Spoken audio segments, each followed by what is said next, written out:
Is it going live? There it is. Wow. How you doing? Didn't see you there. Uh, Welcome. oh, hey there.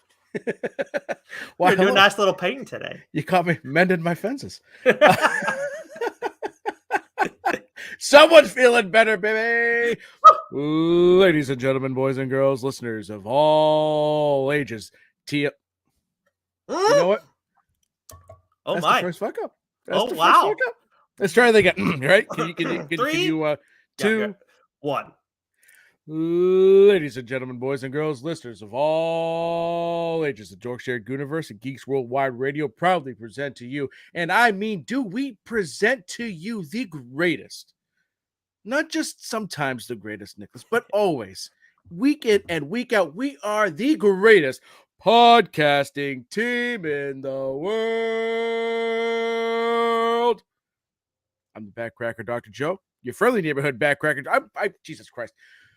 He's Nick Friar, the Fry guy. Christ, what the hell? No, that I'm was finally good. feeling better.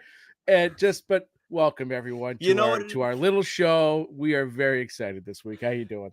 I am doing great. No, it's like so when I used to like whenever you like don't pitch for a while, believe me, I know what that life is about. Where you don't pitch for a while and then you get thrown into a game out of nowhere.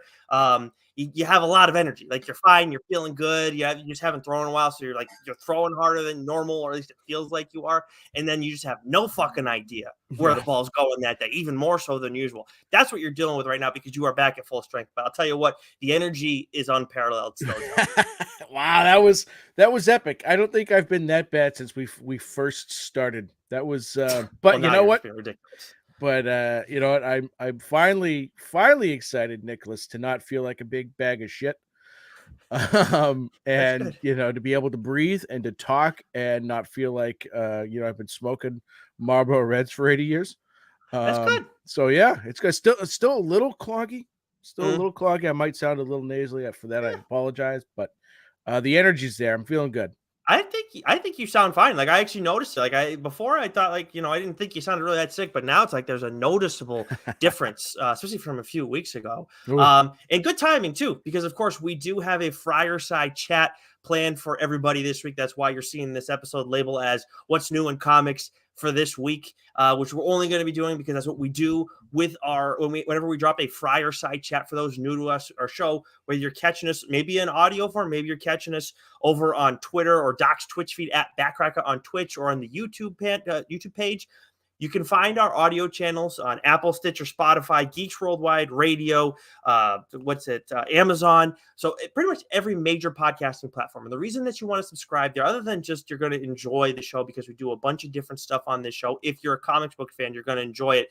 But also, that's the only place you're going to find our Friarside Chats. And over there, whenever we're doing those conversations, we talk to new creators in the industries, but we also talk to some titans in the industry too. And the one you're hearing from might be a familiar voice on this show. But you know what? It was a conversation that I've been dying to have for a while with this individual. So very excited with everything that we got to dig into there. Some stuff that's coming from a certain company over the course of next year. We got some insight, some nuggets. So very excited about that stuff that's not out there yet. So definitely things to look forward to. Joe, I think we can tell the people who it's going to be, right? Actually, now that I'm going through it.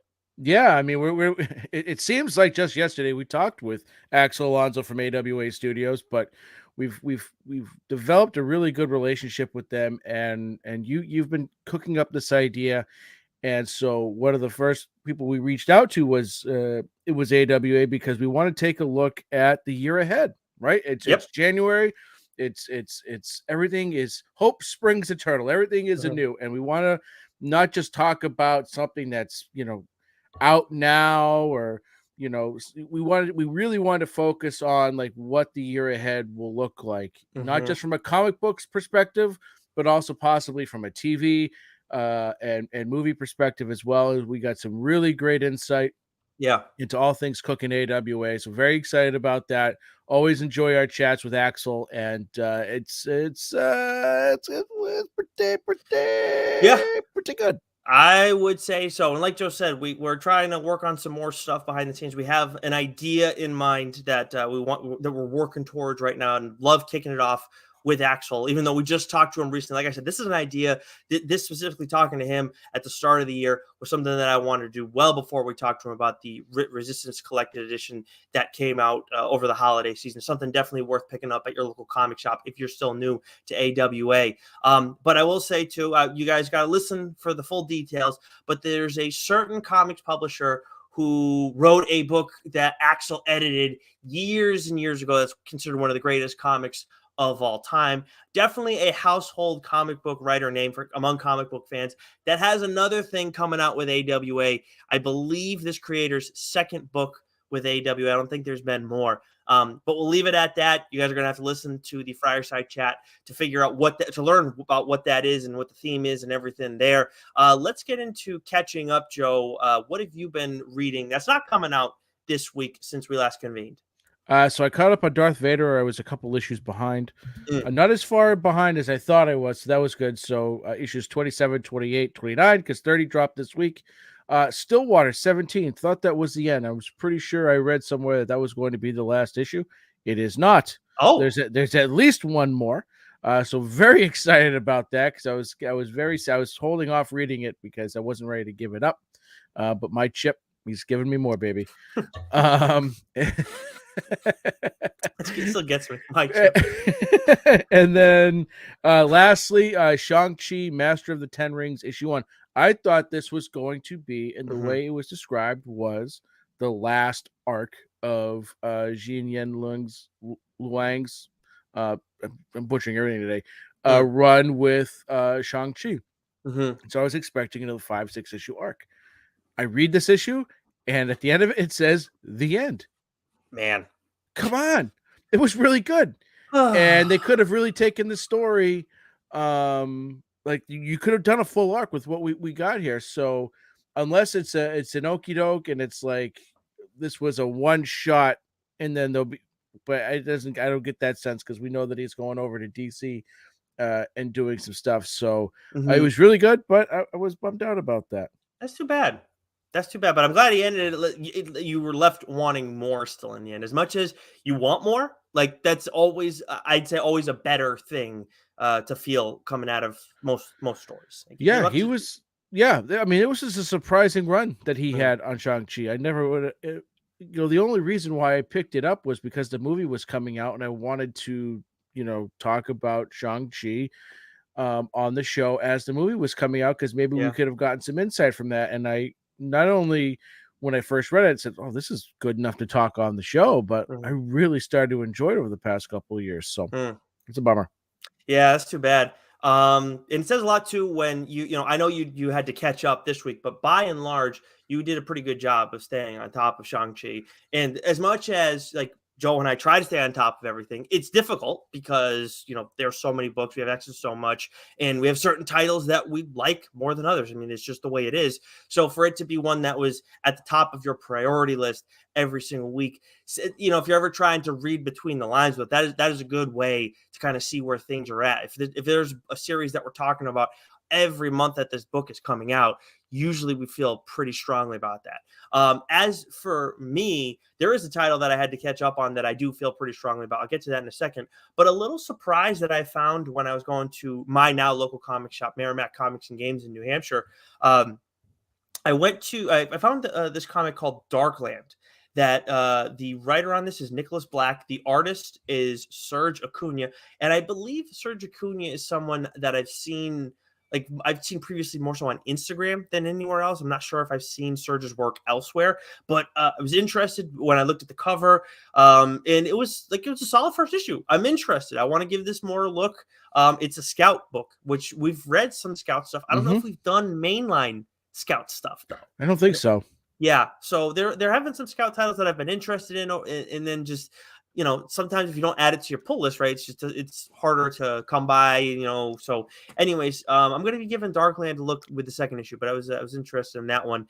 And then the other one is actually going to take us into what's new, Joe. Ghost Rider issue 9, issue 10 is out this week. If you don't mind, before we go through all of them, I'm just going to start on Ghost Rider just because, why not? So issue 10 out this week, Benjamin Percy, Corey Smith with David Cutler also doing some of the artwork in there.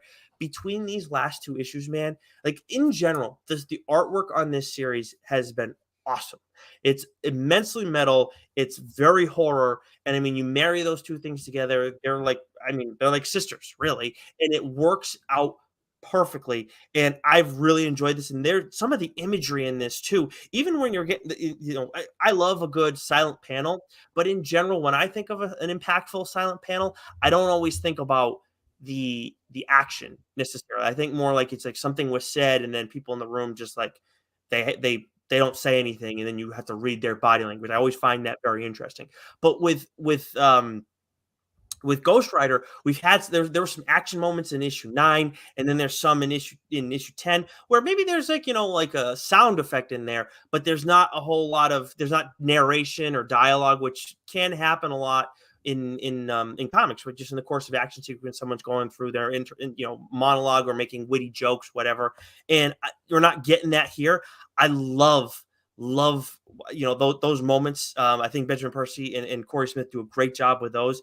And then just by and large, and again, as I'm scrolling through all this too, it gets so nasty throughout the course of everything. And some of they've done if the art team has done a good job of one thing throughout this entire series, it is utilizing all of Ghost Rider's look. We have like these moments where it's just like this could be a cover, or this could be a splash page, or maybe even a spread on its own, and it's a panel on an awesome page in general, but it's just that one image that just stands out. And I feel like we get 3 or 4 of those every issue.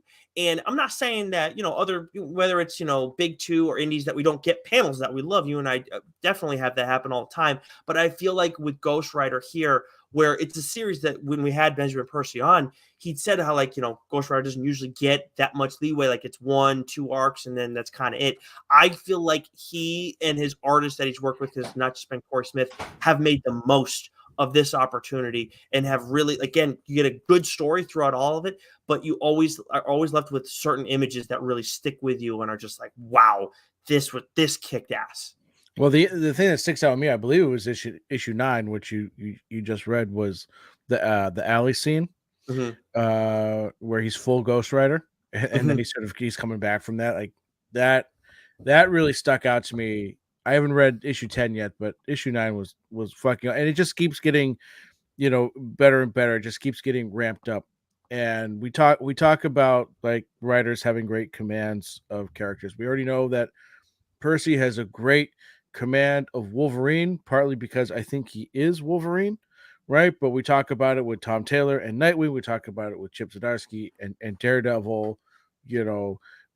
There's just certain writers, they get certain characters, and I love that. You've got these sort of second tier characters, getting that love. I'm not calling Wolverine or Daredevil, right? But like Right. Ghost Rider, right? For example, Nightwing, right? Those are characters that like they aren't in the upper pantheon, but they might be in Nightwing's case the tier below, and in Ghost Rider's case, tier or 2 below, right? Yep.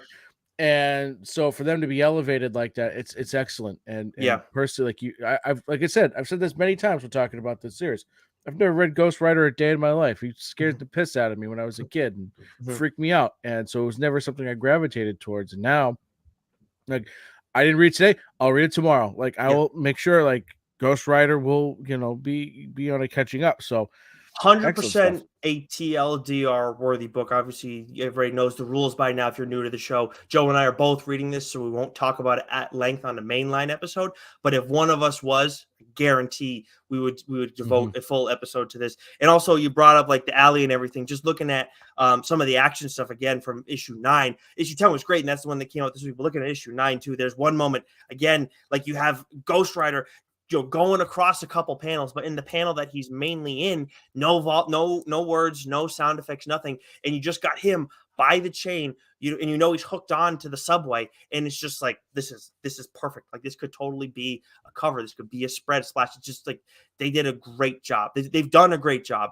and I feel, and they've set up where if Percy has to end it after the 12th issue, then okay, it'll be like, fine. I'm not going to be happy about it, but I'll understand. It's been a fun ride, all that. But if he wants to go into a third arc or more that's very much set up to happen. Based on, especially with everything that we learn in the course of issue 10. Awesome. Awesome. All right, so now that we've gone things in reverse order, why don't you take us through what's coming out from Marvel this week? Okay, so we have the Amazing Spider-Man issue 17, Moon Knight issue 19, X-Men issue 18. I am borderline. We'll see how this issue goes, but I'm thinking about Oh, like, I don't know if I can do this much longer. yeah. We have Wolverine issue 29, Darth Vader issue 30, Carnage issue 9, Miles Morales Spider-Man issue 2, Legion of X issue 9, Predator issue 6, Mary Jane and Black Cat issue 2, Black Panther issue 13, Captain America Symbol of Truth issue 9, Star Wars High Republic issue 4, Savage Avengers issue 9, Dark Web Miss Marvel issue 2, Monica Rambeau issue 2, Avengers War Across Time issue 1, The Mandalorian issue 7, Tiger Division issue 3, and Moon Girl and Devil Dinosaur issue 2. And last but certainly not least, Nope. my chip, Daredevil issue 7. Whew. I mean, just did you read this one, Nicholas? Yes, I did. Yes. Excellent. So good. Excellent. Just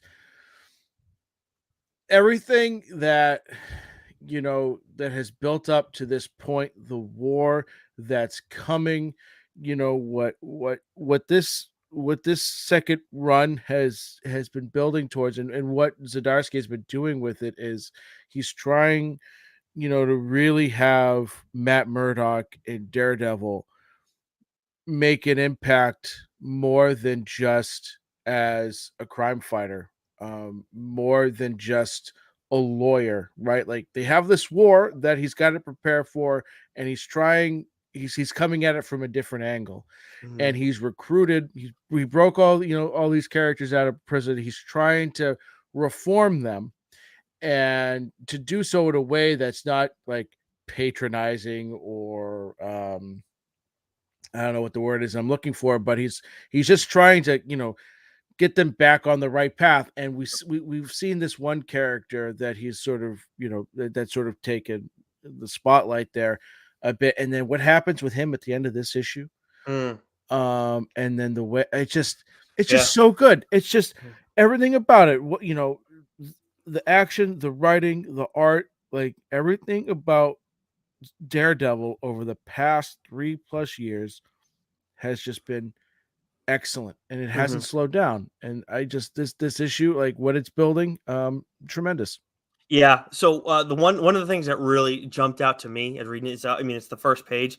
I believe this is Raphael De La Torre, not Chichetto, because it was both of them on this issue. But I feel like the style just felt a little different for some like certain images, but still in the same ballpark.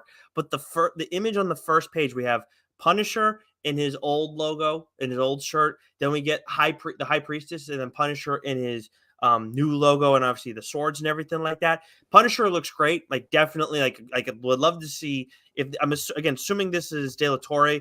Would love to see him drawing some Punisher down the line. But the image of the High Priestess is very different than anything we've gotten in the Hmm. Punisher mainline. And obviously different art team there and everything. And it's been great. Like, I have no issues, but I'll tell you what, this High Priestess here, like, oh, I ain't messing around with this lady. Like, she's gonna fucking snap your neck when she's like turned around and not even and thinking about something else, and you have no clue what's going on. Like, she's just, you do not want to fuck around with her. Yeah.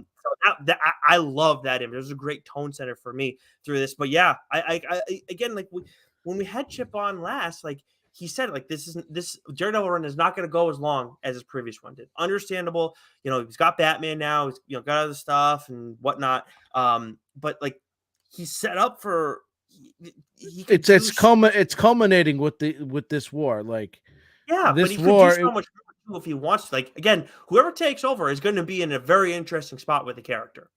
well, right, they're almost going to have to start anew, I think, right? Because how do you do that, right? I Yeah. think the way that this last run that he's doing with the character, and its role with Punisher, and everything that story's been building up, everything that this is building up, like, it has that feeling like something epic is going to happen when this war finally comes to fruition. Mhm. And who knows what the casualties may be, right? We the way that Zdarsky took over Daredevil in the first place, like Daredevil had died, I believe, Mhm. and then they brought him back, and that was the impetus of Zdarsky taking the character and running with it. Mhm.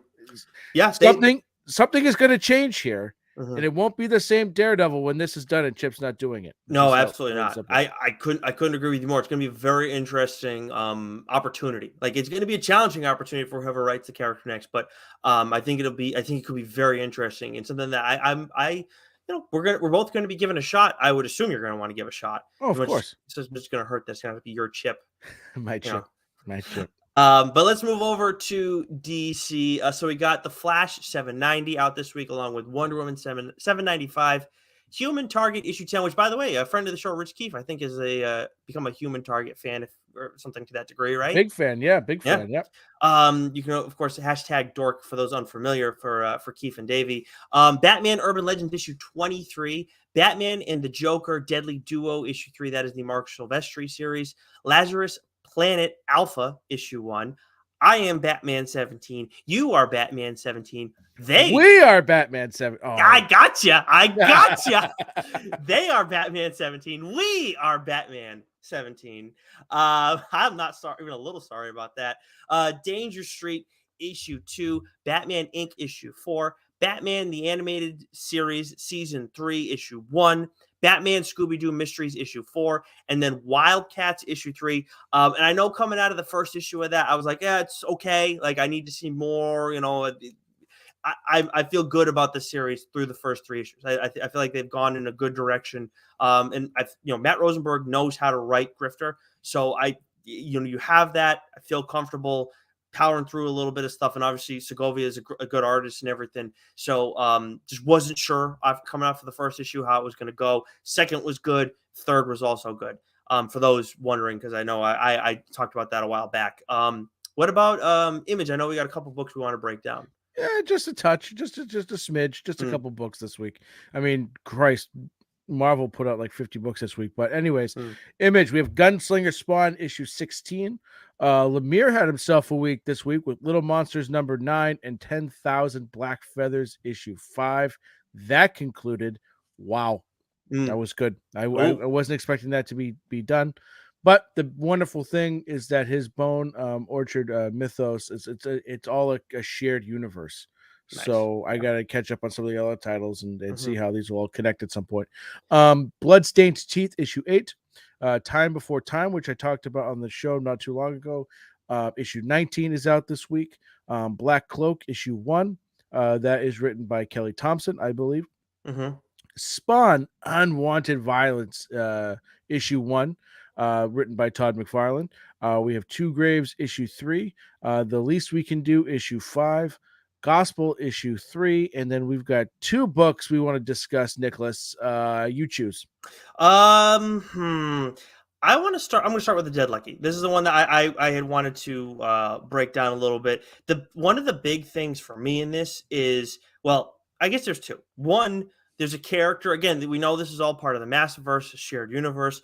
There is a character who we've seen bounce around a little bit throughout the Massiverse. Actually had its own mini series in Image. So you may know who that is that pops up in this issue fairly early on in this issue. Actually, I think it's in the first 3 or 4 pages. So they may already be out there in the previews. But that is a very cool character who I really enjoy seeing in the mix.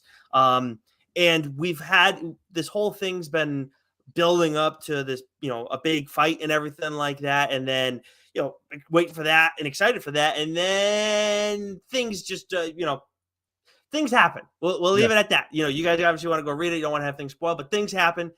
Very interesting. Love this title, and also I will add to that the Dead Lucky gets BB gets something that's handed to her that I'm thinking about the action figure for down the line. Great addition for the No, character. yeah. A Yeah, yeah. small thing, in the grand scheme of things, but I really like that addition to the character. And there are other characters too who we've seen brought into the Masterverse that we've seen in Radiant Black. We've that like, take power from the Radiants that are thrown in the mix that are really cool. There's another character in here who I don't remember seeing, Joe, previously, but I saw this individual thrown in the mix. And I was like, who the fuck is that?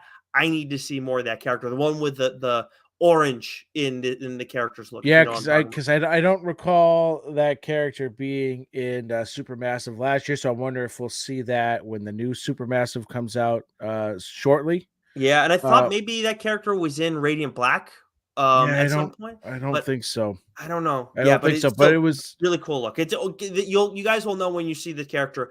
Orange is like it's not all over the place with this character, but it's definitely there. yeah, it was a great design, and I think the thing I liked about this issue the most was the layers of intrigue that were woven throughout.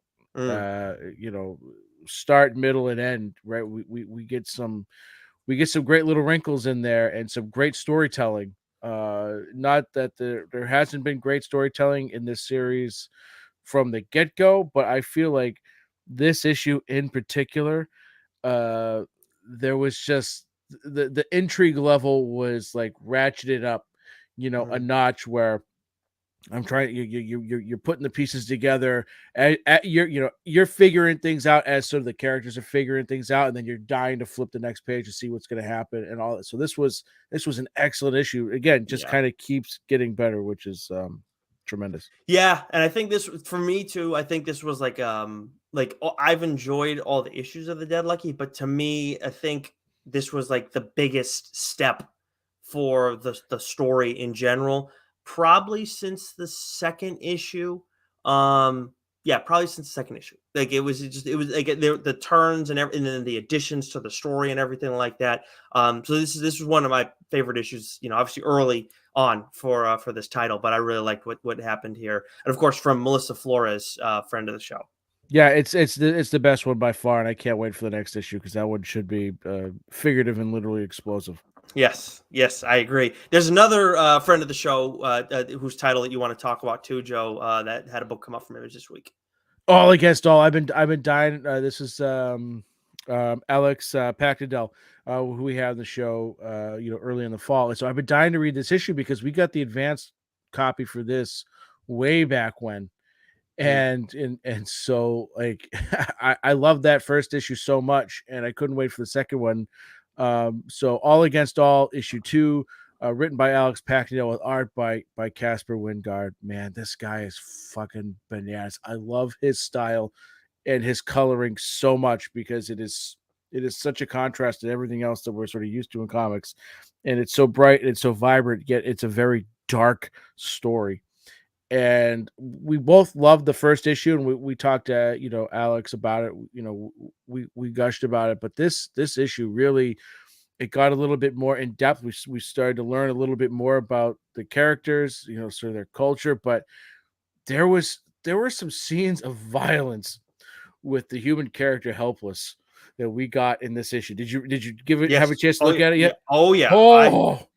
oh baby, it's wild because Wingard's style is so unique, right? Hmm. It's not like say like when Jason Sean Alexander, right, uh does something that's vicious, right? That's like it's very visceral, right? Mm. But it's very dark, it's very violent. Like this, because of the colors that they're so bright, it like I don't know, for some reason it made it pop even more. It wasn't vicious in the same way. It was vicious in a completely different style and tone. But like you go, whoa, holy fuck, because you just there's some things, man, that he does that I didn't know he had in him. And I've been reading Homesick Pilots, and I've read that and Mm. I enjoyed that, but I don't recall anything in that series being nearly as vicious as what we got in this issue here.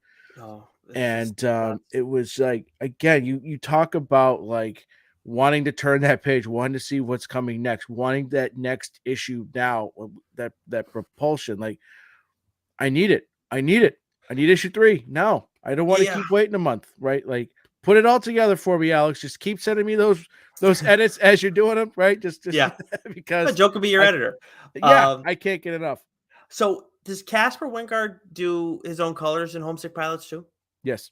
Okay, yeah. So all right, so that because it very much I actually had forgotten that was the case as I was scrolling through this, but yeah, like it's I can understand why he might always need to do that because he has, like you said, there's like a very distinct like texture and vibe to all of this, and for this kind of a story too, it works really well.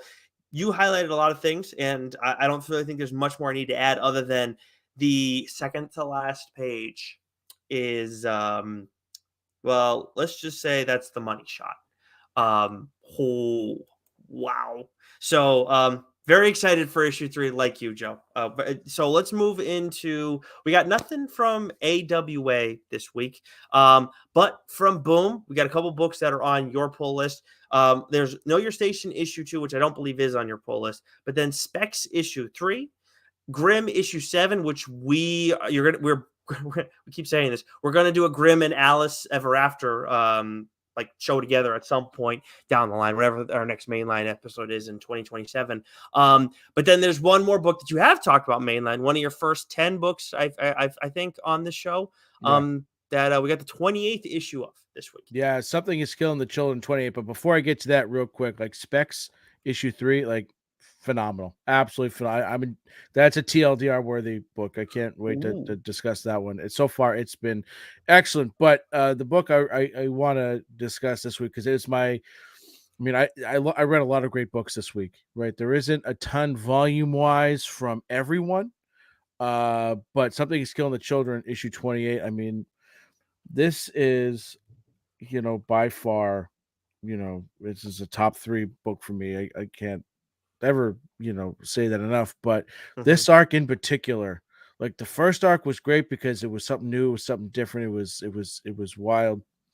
And then it just like kind of keeps getting better and better and better. But I almost feel as though this arc is my favorite, and it's my favorite for a completely different reason, and that's because the villain in this, like I've talked about, it's not necessarily the monster that Erica is, having to face, because it's, wiping out all the children in this particular town, but it's the cat and mouse game between her and the Order of St. George, in which she used to belong to, and this character might be one of the most evil characters that this is. I think this character is the most evil character this series has seen so far, but it's right up there with just, oh fuck you, you are just an evil, oh, like Mhm. you loathe and you detest.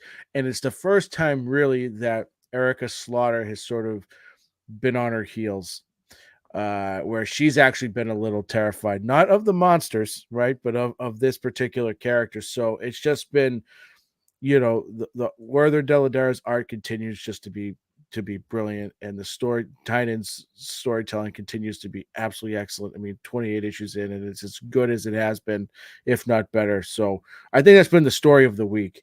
Like Mm. we this is the third book now we've talked about where it's like, yeah, it just keeps getting better and better and better. There wasn't a plateau with this book that I've had with, say, The Nice House on the Lake, or like I had with Joker, or some of these other books, like even with Once a Future, there was Mhm. like a little period where it was like, Yes. and then right, this has just been a straight rocket ship to the top for me. I absolutely love this. It's an all-timer for me.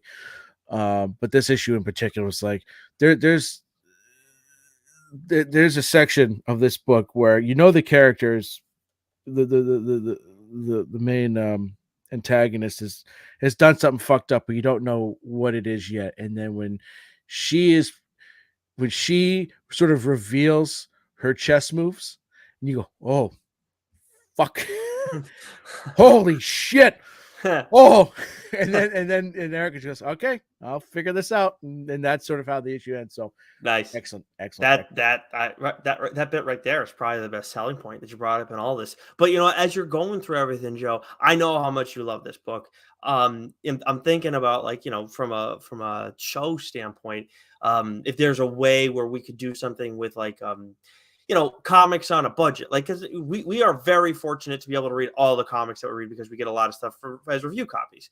But like, if we were only to read be able to read 10 books, like that's all we can read in the course of a month, you and I, because of, you know, money, you know, whatever, like we don't get, if we weren't getting review copies and everything like that, I would be very curious. Like, I know Something Is Killing the Children is on the list, but I wonder if that's something that we should consider down the line as a show thing. Maybe it's like around when we're doing our annual and stuff like that. Like, if you're only going to read 10 comics right now, there's only 10 titles, these are the 10 that you have to read. And we did our own lists, but Something Killing the Children, like, I know would be on your short list. Yeah, that's a little tough too, because some of these titles are only 4 or 5 issues, 6 issues long, That's anyways. true. Right? That's true. But Yeah. Good for yeah, readers, but tough for good for readers in some ways, but also tough in others. But we move over to Dark Horse, Star Wars High Republic Adventures issue 2, The Ones issue 3, Masquerade issue 4, Assassin's Apprentice issue 2, and then a controversial book for the two of us, Spy Superb issue 1, and not because of anything to do with the contents of the book.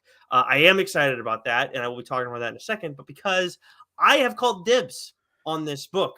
And you almost had, there was almost, it was not a Briar situation, but it was like almost, you had almost read it before I called dibs, or what is it again? so we talked about this book last week in the solicit, and it was supposed to drop last week, and we just chalked it up to one of those situations where either League of Comic Geeks fucked it up, Mm, or Dark Horse, just because sometimes they don't always send us all the review copies. You know, mhm. sometimes we get some, Right. sometimes most of the times we get all. But anyways, so I was at Newbury Comics last week, and I go, "Oh, here it is. They must just not have sent us a review copy for some reason. It Mm, happens, no big sure. deal." So I grabbed it, and I only grabbed a couple of books last week, and it's sitting on top. It's the first book on top of my to read stack, and then but I didn't get to it. And then you send me a text because we did get it this week in our review folder. You said Spy Superb, I'm called dibs, and Hmm. I go, you're lucky because I picked it up last week. You're lucky I didn't read it already Yeah. because you'd be SOL. Yeah. I mean, and I'm glad I call it when I did. And sorry, not sorry. But I'll tell you what, so Matt Kint is the writer on this series, and Matt Kint is also the artist on this series, which I don't know that I've ever seen Matt Kint draw anything personally. I don't know. Have you, that you know I'm of? pretty sure one of the books I read by, I can't remember off the top of my head, was him writing and drawing, Okay, but I and could then be mistaken. Charlene Kint is the colorist, so I don't know if that's relative, his wife, either way. So Spy Superb issue 1, right away when I see the art style, again, not realizing that it's Matt Kint, I'm like, well, this is different. Okay. Like, and we've seen the synopsis and everything like that. As I'm going through it, interesting. Then you get hit with the splash page and it's like, whoa, fuck, all right. But then as we start getting into the explanation and the concept of what is going on in this spy organization, I am like, this is awesome. Like, I think this could be a very fun thing as a show, a movie, probably better as a movie. And I feel like it's also setting up for this, not universe, I mean, it's set in the real world still, but like you could do stuff here and have it be this 3-issue series that it looks like it's planned out to be, and that's it. But then do more because of the structure of everything without getting into spoilers and everything like that. But the main character, it seems like, that we're going to be dealing with throughout the course of these 3 issues, or one of the 2 main characters who's going to be dealing with the operative and everything like that, or the operation, I should say, is a total loser. Like, everything you can like hate about a person, just the absolute worst. And like, it's a ton of cliches, but it works perfectly because there are plenty of people like that. And I felt great about this book. And it's like, this is a thick one too. You already picked it up, Joe, so you know this is like 56 pages in the review copy page. I mean, so that's probably more like something around like 50, 48, something in that degree. So it's long, but it's so good. And in the pacing on it too is really, really good. So I really enjoyed this. I highly recommend you guys picking this up. I right now starting off with TLDR worthy first issue. So then thus the dibs. All right. I like it. I like it. So I'm gonna hammer through a bunch of these here, Nicholas, because there's not a ton left. There's one left that you'd like to talk about, so we'll save that for last. From IDW, Crashing issue 5, and My Little Pony Classics Reimagined, Little Phillies issue 3, that is on Swaggins' pull list. From Dynamite, we have Red Sonja, Hell Sonja issue 2. From Titan, we have Blade Runner 2039 issue 2. From Millar World, we have Nemesis Reloaded issue 1. I know that you're very excited about that one. From Vault, we have Mindset issue 6, and End After End issue 5. From Skybound Images, other imprint, we have Dark Ride issue 4. From Ablaze Comics, we have Far Cry Esperanza's Tears issue 4. And then lastly, this week, as far as we know, from Comixology, Nicholas, what do we have? Before going into that, I do want to point out Nemesis Reloaded. I'm going to be talking about Nemesis on the show at some point. That is coming through Image, as I think all of Millar's books do. But when it comes to Comixology, we have the Book of Evil issue 2 out this week from Scott Snyder and Jock. And I said this after the first issue that there's no experience in comics like this. It's very different from everything else because it's not. I mean, it is a comic, but at the same time, like you're not dealing with panels really. Like you have images mixed in throughout what it was more like prose. It's a very interesting experience. I've really been enjoying it, and the first issue was great. The second issue picks up where it left off, and it is nuts. And what I'm really enjoying about it too is, I mean, this is what you get in prose, right? Like you get descriptions of everything that's going on, and then as a reader, you go and you create these things in your head and have visuals for what's going on.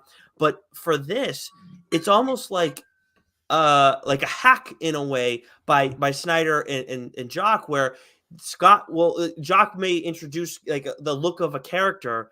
At different points, like there's an old lady in the first issue that's absolutely freaking batshit. I mean, most of the adults in this world are absolutely batshit, but you get this visual of this old lady, and then you meet the kids and stuff. But now, like when certain things are referenced, you don't just have this own idea in your head that you came up with. You have an idea of how Jock and Scott Snyder envision these characters that they're talking about, and then on top of that, Scott is like, I mean, he's done some, obviously he's done plenty of horror stuff and loves to, push his artists to the limit and get after it. But in this, like, even in the first few pages, man, it's just like, this is some of the most vicious stuff that he's written, I feel like, if not the most vicious stuff that he's written.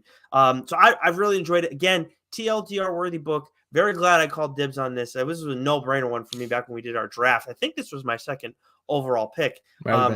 Had to wait a while for it, but it has very much been worth the wait. I don't know how many issues this is going to end up being, but through the first two, absolutely kick ass. Love that. Love that. So, with that, Nicholas, that's it for this week. That is it.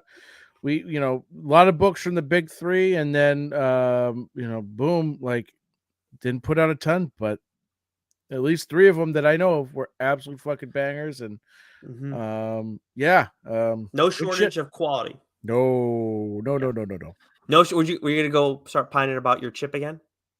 I'll always pine about my chip.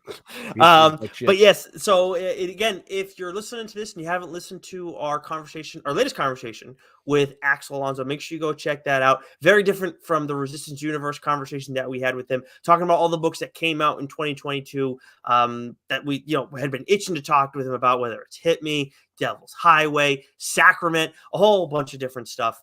Really enjoyed that conversation. Actually excited myself to go and listen back to it. But then also, so make sure you go and subscribe to our audio channels, because the only place you're going to get those delivered right to your listening device. Make sure you leave a 5-star review if you like the show too. Really appreciate it. And maybe that's a rating, and maybe leave a review as well. Big help to the show. Other than that, Joe, Until next week, stay sexy. You betcha, baby.